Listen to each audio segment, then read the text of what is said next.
ورحمۃ اللہ وبرکاتہ۔ الحمد للہ نحمده ونستعینه ونستغفره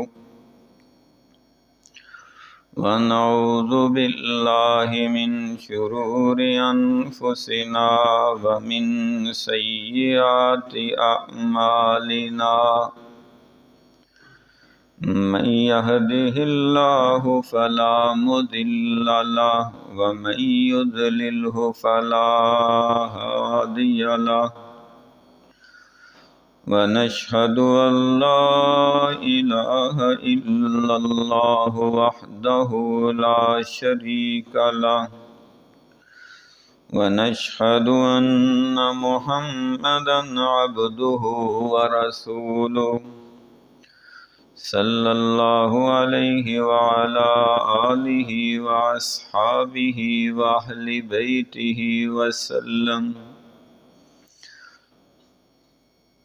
اللہم صل علی محمد وعلى آل محمد کما صلیت علی ابراہیم وعلى آل ابراہیم انک حمید مجید۔ اللہم بارک علی محمد وعلی آل محمد کما بارکت علی ابراہیم وعلی آل ابراہیم انک حمید مجید۔ ارسلہ بالحق بشیرا ونذیرا بین یدی الساعہ، سبحانک لا علم لنا الا ما علمتنا انک انت العلیم الحکیم۔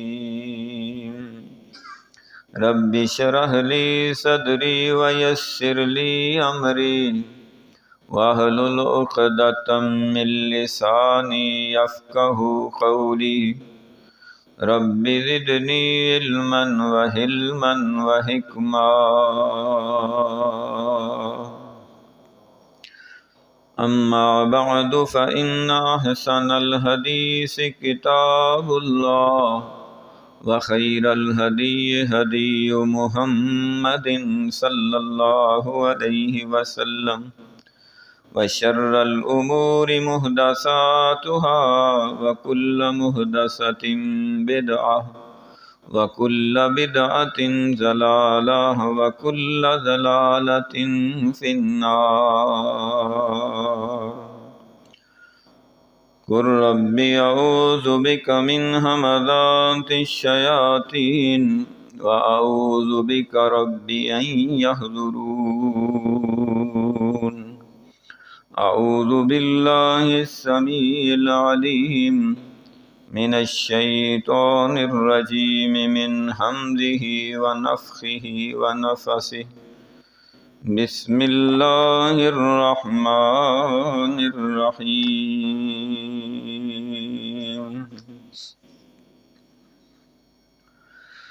والذاکرین اللہ کثیرا والذاکرات اعد اللہ لہم مغفرۃ واجرا عظیما۔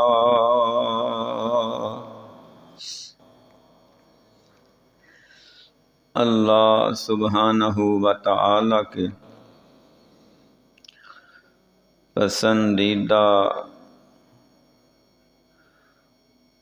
اور محبوب ترین بندے بننے کے لیے جو شرائط اور علامات ہیں، ان میں سے ایک خوبی یہ بھی ہے کہ جو مرد اور جو عورتیں اللہ رب العزت کا کثرت کے ساتھ ذکر کرتے ہیں یا ذکر کرتی ہیں،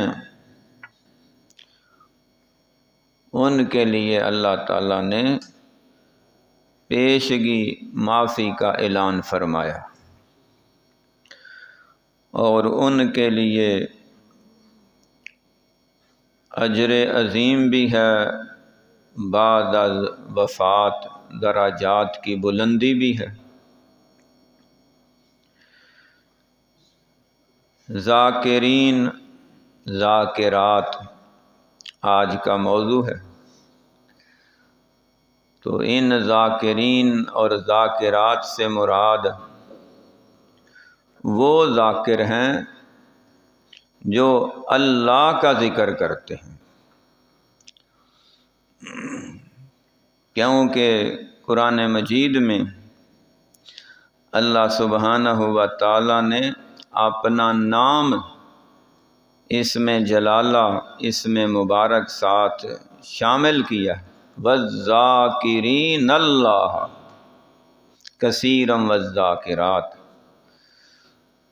تو کچھ ذاکرین ایسے بھی ہوتے ہیں جو اللہ کے علاوہ اوروں کے ذکر زیادہ کرتے ہیں، انہیں بھی ذاکر یا ذاکرین کہا جاتا ہے، لیکن اللہ سبحانہ و تعالیٰ کی نگاہ میں جس کے لیے اعلیٰ مرتبے ہیں، درجات کی بلندی ہے اور مقام و منزلت ہے، مغفرت اور بخشش کا اعلان ہے، وہ دوسروں کے یعنی بعض نیک شخصیات کے، انبیاء کے، اولیاء کے، اصحاب کے، آل پاک کے ذکر کے ساتھ ساتھ سب سے زیادہ ذکر کرتے ہیں تو اللہ تعالیٰ کا کرتے ہیں، یعنی اللہ کا ذکر سب سے زیادہ ہے۔ ذاکرین اللہ کثیراً والذاکرات، یعنی والذاکرات اللہ کثیرا، اللہ کا ذکر کرنے والے زیادہ مرد، اللہ کا ذکر کرنے والی عورتیں زیادہ، تو ان کے لیے یہ انعامات ہیں۔ مثلاً اللہ کے علاوہ جو ذکر ہیں ان کا قرآن پاک میں بھی ذکر ہے، وَاذْكُرْ فِي الْكِتَابِ ابراہیم، وَاذْكُرْ فِي الْكِتَابِ اسماعیل، وَاذْكُرْ فِي الْكِتَابِ مریم۔ تو ایسے الفاظ تو آئے ہیں انبیاء کے ساتھ، یا انبیاء کے جو مقربین ہیں یا اللہ کے پسندیدہ اولیاء ہیں، ان کے ساتھ بھی ذکر کا لفظ آیا ہے کہ ان کا بھی ذکر کرنا چاہیے، لیکن کثرت کے ساتھ ذکر اللہ تعالیٰ کا ہی ہے، کیونکہ وہ جو شخصیات ہیں، انبیاء ہیں، اولیاء ہیں، وہ بھی زندگی بھر اپنے ذکر کی بجائے اللہ کا ہی ذکر کرتے رہے ہیں اور اللہ کے ذکر کی طرف ہی ترغیب دے کر گئے۔ اللہ سبحانہ و تعالی نے ہمارے پیارے پیغمبر حضرت محمد الرسول اللہ صلی اللہ علیہ وسلم کا بھی بڑا ذکر فرمایا ہے، وَرَفَعْنَا لَكَ ذِكْرَكَ، اے محبوب ہم نے آپ کا ذکر آپ کی رضا خوشنودی کے لیے، آپ کے درجات کی بلندی کے لیے اور بلند کر دیا ہے۔ لیکن حضور پاک کا ذکر جس اعلیٰ مرتبے پہ بھی پہنچ جائے اللہ کے ذکر کے بعد ہے، اللہ کا ذکر پھر بھی زیادہ ہے، اور اللہ کا ذکر سارے انبیاء سے اور امام الانبیاء سے بھی اعلیٰ ہے، کیونکہ حضور پاک صلی اللہ علیہ وسلم بھی زندگی بھر مکہ مکرمہ میں بھی اور مدینہ منورہ میں بھی اللہ کا ہی ذکر کرتے گئے ہیں اور اللہ کے ذکر کی طرف ہی بلاتے گئے ہیں۔ تو جو کام حضور پاک صلی اللہ علیہ وسلم نے زیادہ کیا ہے وہ ہمیں بھی زیادہ کرنا چاہیے۔ اللہ سبحانہ و تعالیٰ نے قرآن پاک کو اپنا ذکر کہا ہے، سارا قرآن اللہ کا ذکر ہے، انا نحن نزلنا الذکر و انا لہ لحافظون، اس ذکر کو ہم نے ہی نازل کیا اور ہم ہی اس کی حفاظت کرنے والے ہیں۔ تو سارا قرآن اللہ کا کلام ہے، اللہ کا ذکر ہے، یعنی اللہ کی یاد ہے۔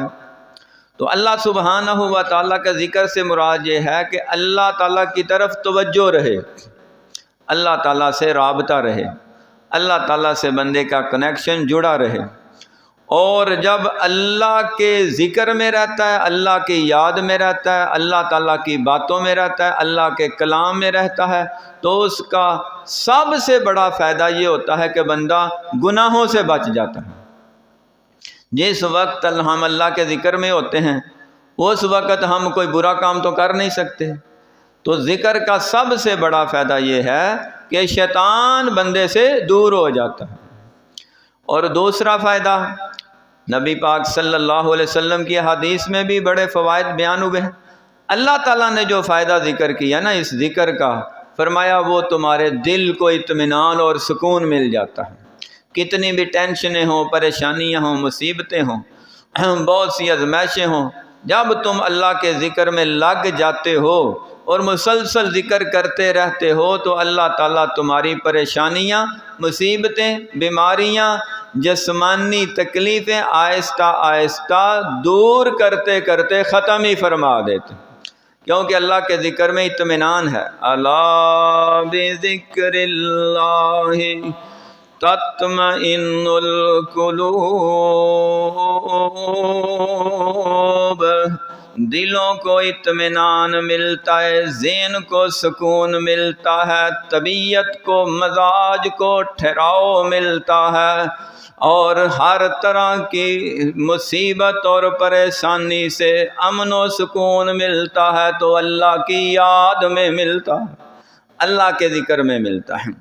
یہ تعلیم بھی ہمیں انبیاء کرام کے حالات و واقعات سے ملی، اور امام الانبیاء حضور نبی کریم حضرت محمد الرسول اللہ صلی اللہ علیہ تحیۃ و تسلیم کے جملہ معاملات سے ہمیں یہ پتہ چلا کہ جب بھی کوئی پریشانی کا مسئلہ آیا، جب بھی کوئی زندگی کے اندر کوئی ایسی رکاوٹ پیدا ہوئی ہے جو انسان کے لیے مشکل کا سبب بن سکتی ہے، تو آقا علیہ السلام نے فوراً اللہ کو یاد کیا۔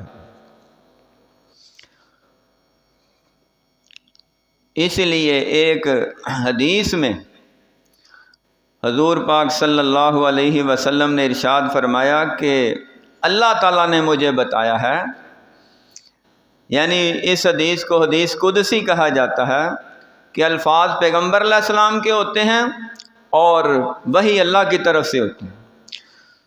تو آقا علیہ السلام نے فرمایا کہ اللہ تعالیٰ فرماتے ہیں کہ اگر تم خوشحالی میں مجھے یاد رکھو، جب تمہارے اوپر ہر طرح فراوانی ہو، خوشی ہو، کوئی پریشانی نہ ہو، تو اس وقت تم مجھے یاد رکھو، تو جب تمہارے اوپر کوئی مصیبت پریشانی آئے گی اس وقت میں تمہیں یاد رکھوں گا۔ اور پھر آپ نے آیت پڑھی فَاذْكُرُونِي أَذْكُرْكُمْ وَاشْكُرُوا لِي وَلَا تَكْفُرُونَ، تم میرا ذکر کرتے رہو، میں تمہیں یاد رکھوں گا، اور جہاں جہاں تمہیں مشکل پیدا ہوگی اللہ مولا مشکل کشا تمہاری مشکلیں حل فرما دے۔ تو اللہ کو یاد کرنے سے بگڑتا کچھ نہیں، نقصان کچھ نہیں ہوتا، فائدہ ہی ہوتا ہے، دنیاوی بھی فائدہ ہے، دینی بھی فائدہ ہے، اور آخرت میں تو فائدہ ہے ہی ہے۔ اللہ سبحانہ و تعالیٰ نے اپنے ایمان والے جو محبوب ترین بندے اور بندیاں ہیں جن کو اللہ تعالیٰ پسند فرماتے ہیں، ان کی یہ علامتیں بیان فرمائی ہیں کہ ان کے اندر خاص طور پہ یہ نشانی ہوتی ہے انما المؤمنون الذین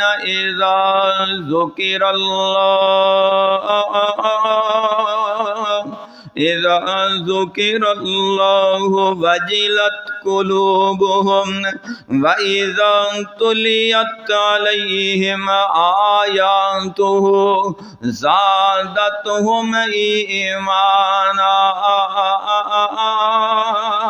وَعَلَى رَبِّهِمْ يَتَوَكَّلُونَ۔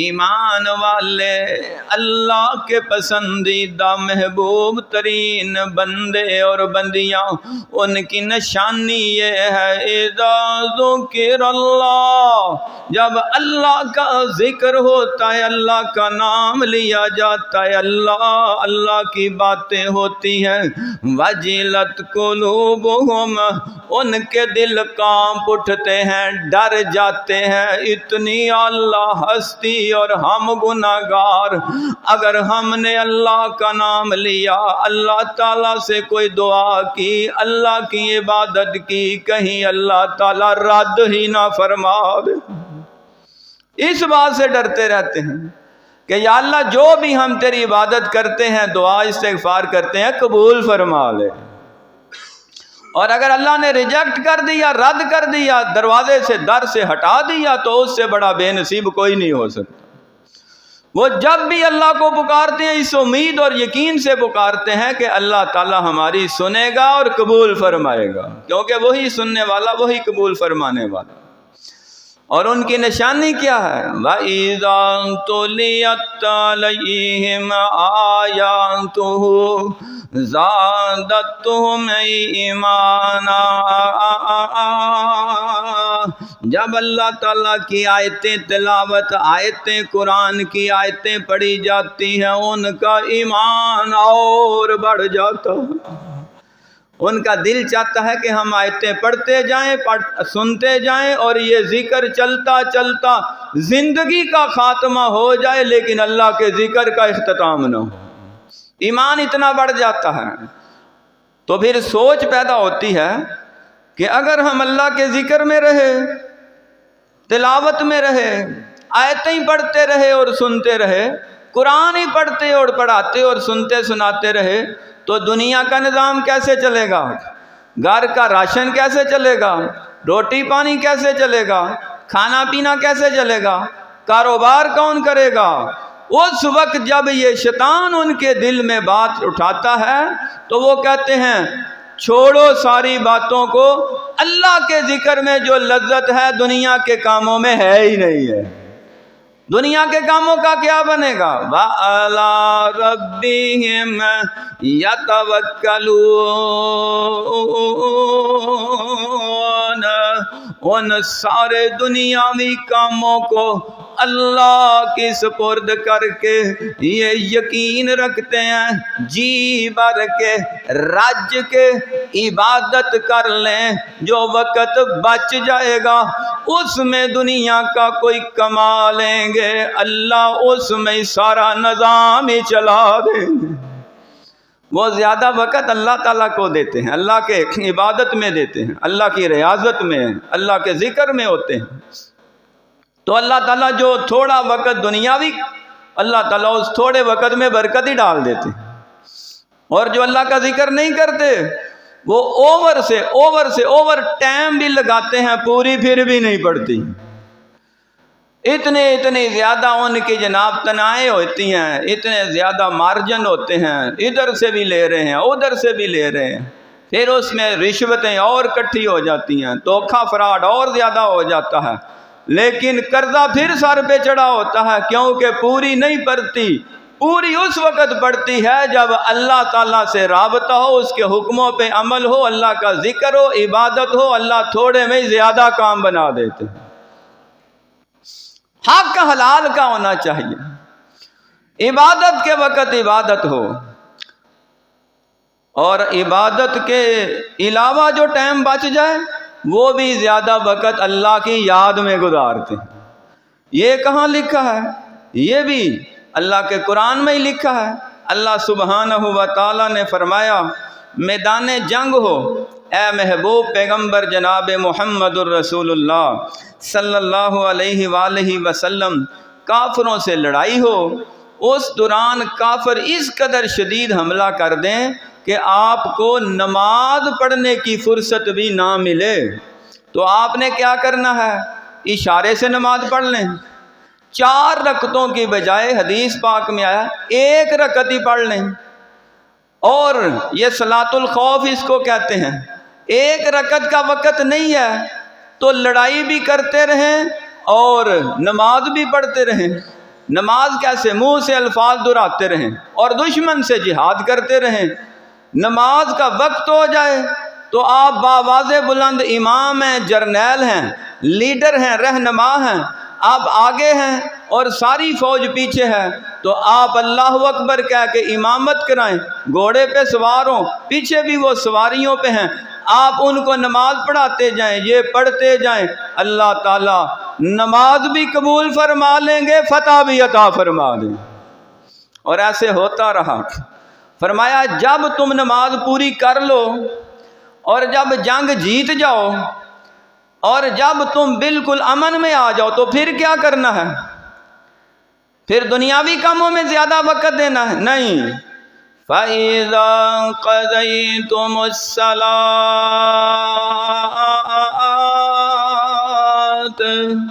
نماز پوری کر لو، صلاۃ الخوف پوری کر لو، جنگ کے اندر نماز پوری ہو گئی ہے، اب فتح بھی ہو چکی، اب تم امن میں آ چکے ہو، فَاذْكُرُوا اللَّهَ قِيَامًا وَقُعُودًا وَعَلَىٰ جُنُوبِكُمْ فَإِذَا اطْمَأْنَنْتُمْ فَأَقِيمُوا الصَّلَاةَ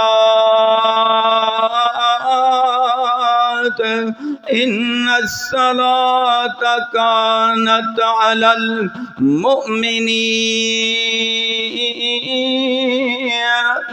الْمُؤْمِنِينَ كِتَابًا مَّوْقُوتًا۔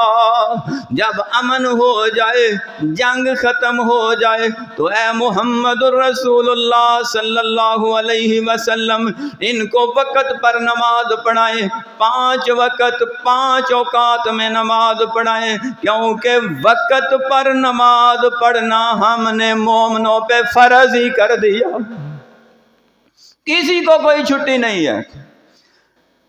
نماز کے علاوہ ذکر کیا ہے؟ وہ نبی پاک صلی اللہ علیہ وسلم نے کر کے بھی بتایا اور امت کو بھی سکھایا۔ سلام پھر گئی، السلام علیکم ورحمۃ اللہ، السلام علیکم، نماز مکمل ہو گئی تو باواز بلند آپ کیا پڑھتے تھے؟ اللہ اکبر۔ اللہ کا ذکر ہے، اللہ کا نام لیا ہے۔ اذان کہاں سے شروع ہوتی ہے؟ اللہ کے نام سے، اللہ اکبر، اللہ اکبر، اشہد ان لا الہ الا اللہ، اللہ کا نام، اشہد ان محمد رسول اللہ، اللہ کے رسول محمد صلی اللہ علیہ وسلم۔ اذان مکمل ہو رہی ہے، آخری لفظ کیا ہے؟ لا الہ الا اللہ، آخری کلمہ بھی اللہ، پہلا لفظ بھی اللہ، آخر پہ بھی اللہ، درمیان میں بھی اللہ، اللہ ہی اللہ۔ نماز شروع ہوئی اللہ اکبر سے، سلام پھری رحمت اللہ، السلام علیکم ورحمت اللہ، اللہ کے نام سے نماز شروع، اللہ کے نام پہ نماز مکمل۔ جب نماز مکمل ہو گئی پھر کہا اللہ اکبر، ہم سب سے کمزور، اللہ سب سے طاقتور، اللہ کا نام لیا، استغفر اللہ استغفر اللہ استغفر اللہ 3 بار پڑھا۔ اگر کوئی کمی کوتاہی نماز میں رہ گئی اللہ معاف کر دے۔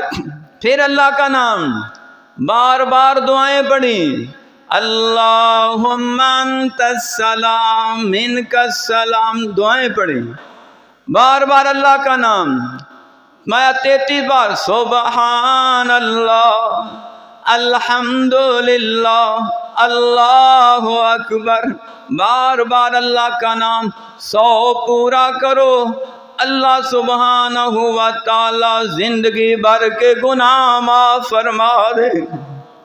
اللہ کے نام میں تو طاقت ہے، اللہ کے نام میں تو پاور، اللہ کے نام میں تو قوت ہے۔ میدان جہاد میں ایک جنگ سے واپس آتے ہوئے آقا علیہ الصلوۃ والسلام نے صحابہ اکرام کو حکم دیا کہ اب دوپہر کا وقت ہے اور تم کسی یہ درختوں کے قریب سائے کے اندر تھوڑا آرام کر لو، میں بھی آرام کرنا چاہتا ہوں۔ ایک درخت دیکھا گیا سایہ دار، حضور پاک صلی اللہ علیہ وآلہ وسلم نے اس کے تحت ٹہنیوں سے تلوار لٹکائی اور نیچے چادر بچھا کے آپ سو گئے۔ دونوں جہانوں کے سردار ہیں، کل کائنات کے امام ہیں، حضور کے بغیر جنت کا دروازہ کوئی کھلوا نہیں سکتا، اور زمین پہ چادر بچھا کے لیٹ گئے ہیں۔ اللہ اکبر۔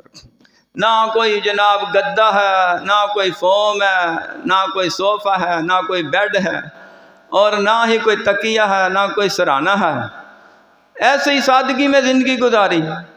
یہ نہیں کہ صرف سفر میں، گھر کی کیفیت بھی آپ کی ایسی تھی، معمولی سی چٹائی بچھا کے، کھجور کے پتوں کا تکیہ بنا کے زندگی بھر آپ نے اسی میں گزار دی۔ وہ زیست کے کاٹے پھولوں پہ بسر کر کے، محمد نے نہ دیکھا دنیا کو نظر بھر کے، صلی اللہ علیہ وآلہ وسلم۔ چادر بچھائی، لیٹ گئے، گہری نیند سو گئے۔ کچھ جھاڑیاں تھیں، ان کے پیچھے نظر نہیں آ رہا تھا، صحابہ کرام دور بکھر گئے اور پھیل گئے اور وہ بھی لیٹ گئے۔ ایک کافر کہیں سے آیا اور اس نے آ کے حضور پاک صلی اللہ علیہ وسلم کو ڈھونڈتا ہوا وہاں پہنچ گیا، تلوار اس نے اتار لی اور آقا علیہ الصلوۃ والسلام کے اوپر کھڑا ہو کے آوازیں دے رہا ہے، میں یمنعک منی یا محمد، اے محمد صلی اللہ علیہ وسلم، اب میری تلوار سے تمہیں کون بچائے گا؟ اللہ۔ حضور پاک کی آنکھ کھل گئی، آپ نہ پریشان ہوئے، نہ تھریڈ ہوئے، نہ کوئی گھبراہٹ تھی، فوراً پورے یقین اور اطمینان سے آپ نے وہی لیٹے لیٹے آنکھیں کھلی، کافر تلوار لے کے کھڑا ہے، فرمایا اللہ، اللہ مجھے بچائے گا۔ اللہ کا نام لیا، اللہ کا ذکر کیا، اللہ کے نام میں اتنی طاقت، اتنی پاور، اتنی قوت، اتنی ہمت۔ حدیث پاک میں آیا کافر کے ہاتھ کانپنے لگا، تلوار نیچے گر گئی، آپ نے تلوار پکڑ لیا، فرمایا مجھے تو میرے رب نے بچا لیا، اب تم بتاؤ تمہیں کون بچائے گا؟ آپ کے پاؤں پڑ گیا، جی معاف کر دیں، آپ سے بڑا رحم دل کو نہیں، آپ سے بڑا مہربان کو نہیں، آپ سے بڑا انسانیت کا علم بردار ہو، آپ کی تعریفیں کرنے لگ گیا۔ تو حضور پاک صلی اللہ علیہ وسلم نے کبھی بھی گرے ہوئے کو قتل، آپ تو گرتوں کو اٹھا لیتے تھے، گرے ہوئے کو نہیں مارا، آپ نے بازو سے پکڑ کے اٹھایا، فرمایا اچھا تمہیں میرے بارے میں سارا کچھ پتا ہے تو پھر یہ بھی تو پتا ہوگا کہ میں اللہ کا سچا پیغمبر ہوں، تو پڑھو کلمہ لا الہ الا اللہ محمد الرسول اللہ صلی اللہ علیہ وسلم۔ اس نے کہا جی اگر کلمہ پڑھ لیا تو آپ سے تو بچ جاؤں گا، اپنی قوم میں جاؤں گا، مسلمان ہو جاؤں گا، وہ لوگ مجھے مار دیں گے، تو میں تو جان بچانا چاہتا ہوں۔ فرمایا اچھا دنیا کی جان بچا لے، آخرت میں تم اپنے آپ کو نہیں بچا سکتے۔ اگر آخرت میں بچنا چاہتے ہو تو پھر اپنی قوم کو خیر آباد کہو، ہمارے ساتھ رہو، تیری دنیا بھی بن جائے گی، آخرت بھی بن جائے گی۔ وہ بندہ روایات میں آتا ہے پھر بھی نہیں مانا، اس نے کہا نہیں جی میری جان بخشی کریں اور مجھے آپ نے اسے چھوڑ دیا۔ فرمایا اچھا ایک کام کرنا، وہاں اپنے علاقے کے پاس کھڑے ہو جانا اور وہاں سے کسی دشمن کو ادھر نہ، انہوں نے کہا جی یہ میں کروں گا۔ بعد میں کوئی پتہ نہیں اس کو اللہ نے ہدایت دی یا نہیں دی ہے۔ تو اللہ کے نام میں بڑی طاقت ہے، اللہ کے نام میں بڑی پاور ہے، اللہ کے ذکر میں بڑی قوت ہے۔ جس جگہ بھی، جس حالت میں بھی، جس کا جو بھی ذکر کرے گا اللہ تعالیٰ اس کی مدد فرمائیں گے، یہ اللہ کا وعدہ ہے۔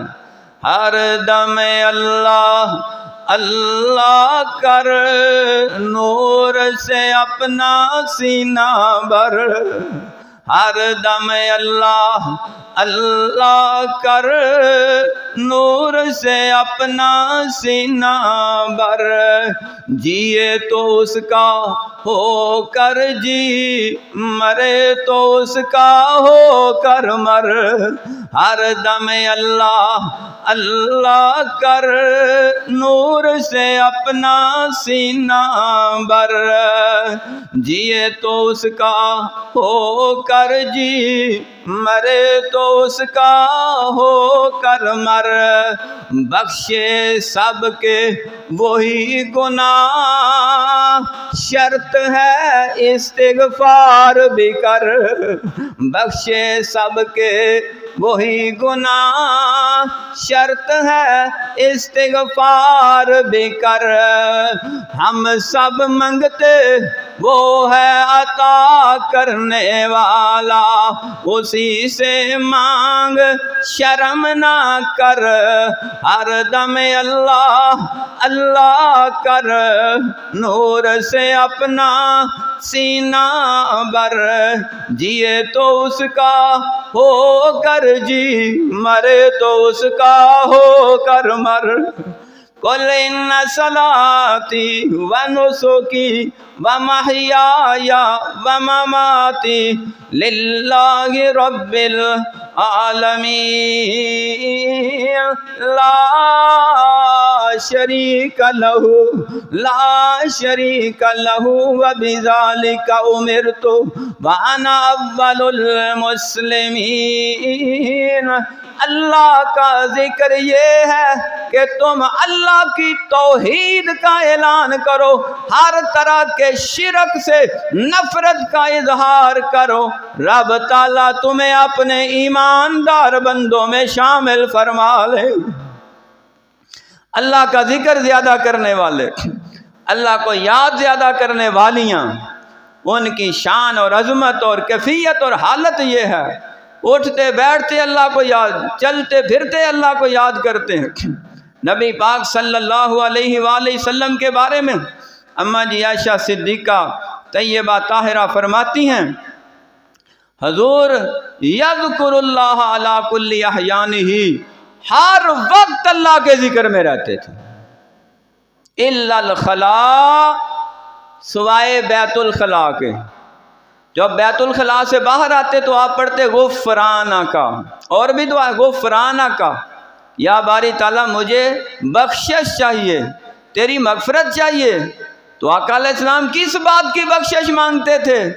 اس بات کی بخشش اللہ سے مانگتے، یا باری تعالیٰ جتنا وقت واش روم میں، بیت الخلاء میں تیرے ذکر کے بغیر گزر گیا مجھے معاف فرما دے۔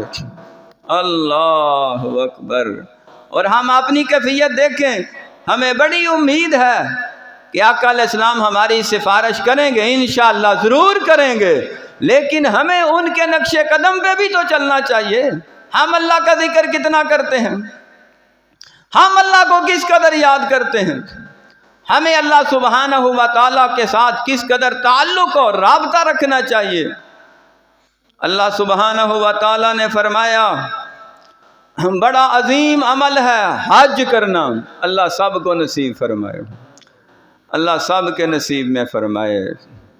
یا اللہ بار بار حج بیت اللہ کی سعادت نصیب فرما، بار بار روضہ پاک کی حاضری نصیب فرما۔ فرمایا حج کتنا بڑا عمل ہے، اور جب حج کرنے والے حج کر رہے ہوں تو کرنا کیا ہے؟ حج میدانوں میں ہوتا ہے، نماز مسجد میں ہے، طواف بیت اللہ شریف کا ہے، حج میدانوں میں ہے۔ منا ایک میدان ہے، عرفات ایک میدان ہے، مزدلفہ ایک میدان ہے، وہاں میدان میں پہنچنا ہی حج ہے۔ تو کیا وہاں پہنچنا ہی ضروری ہے کہ کچھ اور بھی کرنا ہے؟ فرمایا وہاں پہنچ کے کرنا کیا ہے؟ فَإِذَا أَفَضْتُم مِّنْ عَرَفَاتٍ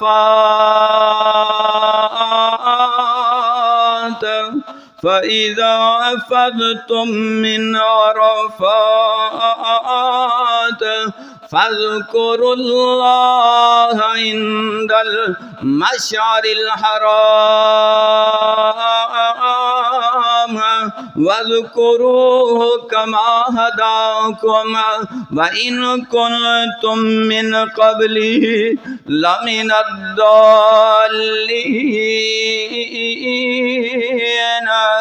جب عرفات سے واپس لوٹنا ہے حج کر کے، حج کا خطبہ سن کے، مغرب کی نماز نہیں پڑھنی، سورج غروب ہو گیا، واپس مزدلفہ آ رہے اور راستے میں پہاڑ آتے ہیں، مشعر الحرام انہیں کہتے ہیں۔ فرمایا ان پہاڑیوں کے قریب گزرتے ہوئے تم نے آپس میں باتیں زیادہ نہیں کرنی، بڑی ضروری بات ہے کر سکتے ہو لیکن زیادہ وقت فَاذْكُرُ اللَّهَ، اللہ اللہ کو یاد کرو، اللہ تمہارے حج کو 4 چاند لگا دے۔ حج کرنے کا مزہ آئے گا، اور حج پہ جا کے بھی دنیاوی باتیں کرتے رہے اور مارکیٹیں گنتے رہے، پلازے اور ان کی بلڈنگیں گنتے رہ گئے، شاپنگ سینٹر ہی دیکھتے رہ گئے، تو حج تو ہو جائے گا لیکن حج کے اندر وہ جو لذت ہے اور وہ جو چاشنی ہے اور وہ جو ثواب کا اضافہ ہے اس سے محروم رہ جاؤ گے۔ اضافی ثواب کے لیے کیا کرنا ہے؟ فَإِذَا قَضَيْتُم مَّنَاسِكَكُمْ فَاذْكُرُوا اللَّهَ كَذِكْرِكُمْ آبَاءَكُمْ أَوْ أَشَدَّ ذِكْرًا۔ اللہ کو یاد کرو، اللہ کا نام لو، اللہ کا ذکر کرو جس طرح تم اپنے اپنے بڑوں کے داستانوں کے واقعات زیادہ یاد کرتے ہو۔ ہر کوئی اپنے اپنے بڑوں کی داستان سناتا ہے، میرے بڑے ایسے، میرے بڑے ایسے، میرے بڑے ایسے، اور جو سب سے بڑا ہے فرمایا اس کو زیادہ یاد کرو، اپنے اپنے بڑوں کے واقعات کو یہاں آ کے تو رہنے دو۔ اہل مکہ جو مشرکین تھے عرب کے، وہ حج پہ جاتے تھے اور وہاں جا کے ایک دوسرے کے ساتھ میٹنگ میں، محفل میں، مجلس برپا کر کے اپنے اپنے باپ دادوں کے جنگی واقعات کے گیت بھی سناتے اور ان کے داستان اور واقعات اور بہادری کے قصے سناتے۔ اللہ رب العزت نے فرمایا چھوڑو ان کو، جس کام آئے ہو وہ کرو۔ ہم مسجد میں آ جائیں، ہر بندہ اور حج تے تو تھوڑا ہی گیا ہے، مسجد میں تو سارے آتے ہیں، تو مسجد میں آ کے بھی ہم اللہ کی باتیں کم کریں یا اللہ سے باتیں کم کریں اور اپنی باتیں زیادہ کر کے چلے جائیں، تو بتاؤ فائدہ ہوا کہ نقصان؟ اذا مررتم بریاض الجنہ فرتوا، آقا علیہ السلام نے فرمایا جب تمہارا جنت کے باغوں میں گزر ہو تو خالی نہ آیا کرو، خالی نہ جایا کرو، بلکہ کچھ پھل کھا لیا کرو، کھا پی کے آیا کرو۔ پوچھا گیا جنت کے باغ کون سے ہیں، ان کے پھل کون سے ہیں؟ فرمایا مساجد اللہ، اللہ کی مسجدیں یہ جنت کے باغ ہیں۔ آپ جنت کے باغ میں آئے ہوئے اور جنت کے باغ کا پھل کیا ہے؟ سبحان اللہ، الحمدللہ، اللہ اکبر، لا الہ الا اللہ، لا حول ولا قوت الا باللہ۔ بار بار اللہ کو یاد کرو، اللہ کا ذکر کرو، ایسے لگتا ہے جیسے جنت کے پھل کو کھایا ہے، اور جن کو اللہ تعالیٰ نے وہ لذت عطا کی ہے انہیں ذکر میں پھلوں سے زیادہ لذت بھی مل جاتی ہیں، ایسے ڈھونڈنے سے ملتے ہیں۔ پھلوں سے زیادہ اللہ کے ذکر میں لذت ہے۔ حرم شریف میں ایک بزرگ سے ملاقات ہوئی، وہ کہنے لگے 3 دن سے حرم کے اندر ہی ہوں، بیت اللہ شریف کا طواف کر رہے ہیں، اور وہ جو دروازے بنے ہوئے ان سے باہر نہیں گئے، صرف جاتے ہیں پیشاب کر کے وضو کر کے آ جاتے ہیں، کچھ نہیں کھایا سوائے سحری افطاری کے۔ رمضان کا مہینہ تھا اور رات بھی ساری عبادت، دن بھی۔ تو آپ کرتے کیا ہیں؟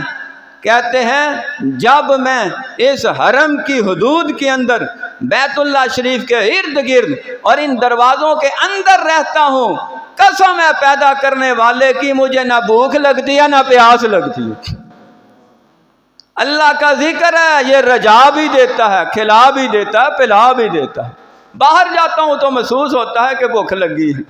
اللہ اکبر، اللہ کے ذکر میں رہے۔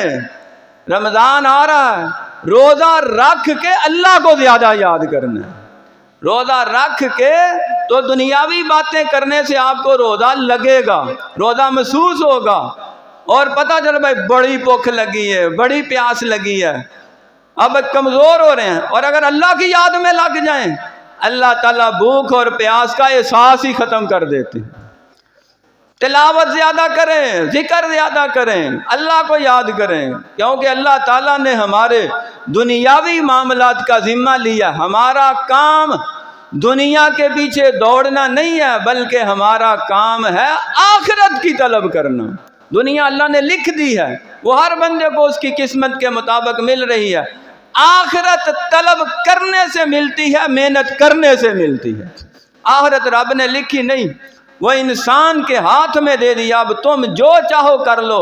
اب یہ تمہاری اپنی کیپیسٹی ہے، تمہاری اپنی ہمت ہے کہ تم کس کام کے لیے زیادہ کوشش کر رہے ہو، وگرنہ دنیا تو اللہ تعالیٰ ان کو بھی دے رہے ہیں جو نہ کماتے ہیں، نہ ان کا کوئی کاروبار ہے، نہ ان کا کوئی مکان ہے، نہ رہائش ہے۔ یہ سڑکوں پہ آپ نشیوں کو دیکھتے ہیں، فٹ پاتھ پہ پڑے ہیں، کسی کام کاج کے نہیں ہے۔ ان کی قسمت میں رب ان کو جو رزق دیا ہوا ہے، کھا بھی رہے ہیں، پی بھی رہے ہیں، زندہ بھی رہ رہے ہیں۔ اب ان کی اپنی مرضی ہے، چاہے اسے حلال کر کے کھائیں یا حرام کر کے کھائیں، اسے ناجائز طریقے سے کھائیں یا جائز طریقے سے کھائیں۔ ہر بندے کو اللہ تعالیٰ نے اس کی قسمت میں رزق لکھا ہے، اور وہ رزق اس کو مل کے رہنا ہے، چاہے وہ اس کو حق حلال کے ذریعے لے جائے یا حرام کے ذریعے لے جائے۔ یہ اللہ تعالیٰ نے فیصلہ اپنے پاس رکھا ہے، کیونکہ ساری طاقتوں کا مالک اللہ تعالیٰ ہے۔ قل هو اللہ احد، لال اللہ الصمد، اونچی شان والیا۔